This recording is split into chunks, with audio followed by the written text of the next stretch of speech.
iRobot has released its first robot vacuum and mop combo, and they're calling it the J7 Roomba Combo. This is basically an upgraded J7 which was released back in 2021, but with the addition of an industry-first, fully retractable mopping system that lifts the mopping pad on top of the robot to clear carpets and rugs. Is this mopping system worth an extra $400 over the J7 robot vacuum? My name is Jamie Andrews, and I hope I can help you answer that question in this video. Let's start by taking a close look at the robot itself, which is very similar to its predecessor. On the front, we see a single camera and LED light used to navigate, map, and avoid objects. On the top is a single multifunction button and the iRobot logo in the middle. On each side of the robot is a wall sensor to help it navigate. Around back, we see iRobot Roomba Combo and an additional sensor which I have no clue what it's used for. Comment below if you know. On the other side is a release for the waste bin and water tank, which is combined together. On top is where you fill the 210 milliliter water tank. iRobot gives you a few samples of Bono floor cleaner, and that means no proprietary cleaning solution is needed here, which is a good thing. On the side is a removable non-washable paper filter. Opening the dustbin, which interestingly has no advertised size, you can see it's rather small. There is a mesh pre-filter in the top though. There's a water outlet, and on the bottom we can see where the dirt and debris get sucked out of the robot into the dock. The waste bin hinges in and snaps in place on the robot. Above that is where the mopping plate lives. iRobot gives you two mopping pads, which are rather small in size but feel really well made. You slide this blue tab onto the mopping plate, which is also color coded, and the rest just velcros in place. On the bottom front we have a single side spinning brush, a set of 4 cliff sensors to keep it from tumbling downstairs, 2 charging contacts, an omnidirectional roller wheel, and a floor tracking sensor to aid with navigation. Here we have the dual all-rubber roller brush system, which is a patented system from iRobot. Lift up on this sidebar to remove each of the rollers for cleaning. The ends are not removable. The rollers are color-coded and can only go into their respective slots as seen here. There are 2 motor-driven suspension wheels as well. Just behind the roller brush, there are 3 water nozzles where water is dripped directly on the floor for mopping. Looking at the dock, it appears to mostly be unchanged and very compact in size. Up front is a single hole where dirt is extracted from the robot when it docks. Further up are 2 charging contacts and a coated sticker to help it dock. Around back is where the power cord plugs in, and there's a nice cord wrap. Opening the lid with the brown leather tab, we see an additional dust bag is stored here, which is nice to have. iRobot claims the rather smallish 1-liter dust bag is good for around 60 days, but I'm skeptical with that claim. The construction is nice with the plastic tab to close the bag when you pull it out. Installation is very easy as it just slides in place. On the side we have a single vacuum motor exhaust vent. Moving on to some specs and performance test. iRobot does not advertise the size of the battery, but I suspect it's around 2300 milliamp, as you only get around 75 minutes of runtime. Thankfully it does have the recharge and resume option. They also don't advertise the specs of the vacuum motor. I tested the sound while vacuuming to be around 62 decibels, and yes, there is only 1 vacuum speed. Moving on to the dock, I tested the ability of the dock to empty a completely full dustbin. This is the result of just 1 pass through my home, which is half and half carpet and hard floors. Emptying the dustbin took a few tries as the hair clogged in the robot's dustbin. Here you can see it trapped behind this rubber flap. I put the hair back in the dustbin and attempted emptying a few more times, and it finally cleared. However, a good bit of the heavier debris was left in the dustbin. In fact, after every empty cycle in my testing, there is always some dirt and debris left in the waste bin, which is unfortunate.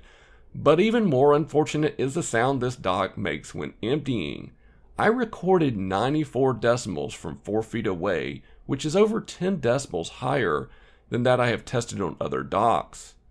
Placing the dock on my power meter, I found it pulled around 12 amps when emptying and almost 1200 watts of power. No wonder it makes so much noise. For vacuuming performance, things do get a bit better. I tested the J7 Roomba Combo on medium pile carpet where I scattered 54 grams of rice. It was able to pick up a very respectable 50 grams or 93%, which is a decent score. On tile floor, I scattered 130 grams of cat litter and sent the robot out for one pass to pick up as much as it could. It managed to pick up 116 grams or 89%, which is also a very respectable score. Moving on to the mopping performance, where I put baked on hot sauce on my tile floor and gave the robot 2 passes to clean it up. There are 3 water intensity settings in the app, and for this test I selected the highest setting and I also pre-wet the mopping pad. I used room temperature water, and as always with all my tests, I do not use detergent in the water. There's no deep mopping mode available, and sadly the robot was only able to mop up around 50% of the stains, which is likely due to the smaller pad and the lack of a spinning or vibrating mopping system. The mopping pad was evenly coated with hot sauce, so it is making complete contact with the floor. When you send the robot out to mop your floors, you should pre-wet the mopping pads, and when done, make sure you remove and wash and dry the pad by hand. You see, the mopping pad is left sandwiched between the plate and the top of the robot, which will slow down the drying process if left on the robot. The J7 Plus is equipped with an obstacle avoidance system, and when I put it through my own obstacle avoidance minefield, it was able to avoid everything except for the blue cup. It even avoided cords I left on the ground, which is only the second tested robot to do so. Before we move on to the pros and cons, I want to mention a few things. If you have a mixture of carpet or rugs and hard floors, it will vacuum the rugs first and then vacuum and mop the hard floors second. If it encounters carpet while mopping, it will back up and avoid the carpet. The app was super simple to operate, and I plan on making a separate video going over the app in much more detail, so make sure you subscribe for that video. Now let's talk about the pros and cons, starting off with the pros. The first pro is, of course, the lifting mopping plate, which is an industry first. I love the fact that this robot can clear even the thickest carpets without getting them wet or having to remove the mopping pad. I was extremely impressed with its obstacle avoidance system, which worked flawlessly and might be one of the best systems that I have tested to date. I also really like the simplicity of iRobot vacuums in general. They're easy to operate, and for an all-camera based system, they do a fairly good job with navigation. Finally, I'm impressed with the dual roller brushes. They did a great job cleaning my carpets and tile floor, which did not get hair wrapped around the rollers, and the ends were super easy to remove hair from. You can tell the roller system really agitates the carpet to get up deeply embedded pet hair. Now on to the cons. There are a bunch of little cons, but the biggest con for consumers might just be the price. With a retail price of $1,099, it is competing with other manufacturers that have more features and better specs. It also costs $400 more than the almost identical J7 Plus, and while the lifting mopping system is neat, I'm not sure it's worth that much more.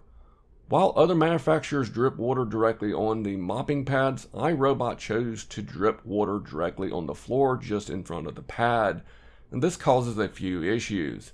I found small puddles of water left behind when the robot backs up and turns, which does get sucked up into the roller brushes and in turn creates a big nasty mess for you to have to clean up regularly. I think it's a poor design, even though I know why they did it. The J7 Plus lacks a mopping only mode for some strange reason, which if it had one would at least keep water out of the vacuum. I also wish I could control the speed of the vacuum motor, but it only has one speed. The final con is the atrociously loud self-emptying dock with the lackluster emptying performance that never fully empties the waste bin. In conclusion, iRobot is a well-known household name when it comes to robot vacuums, especially here in America, and they make high-quality robots that last for many years with excellent cleaning ability. I was really excited to test the first robot and mop combo from iRobot, and watching the mopping plate lift up and down never gets old. If you would like to see me put this up against the Roborock S7 Max V Plus, drop a comment below, and if I get enough requests, I will certainly do that. I appreciate everybody watching this video and hope you have found it very helpful. If you have not already, please subscribe to help my efforts here. Take it easy, everyone. Bye-bye.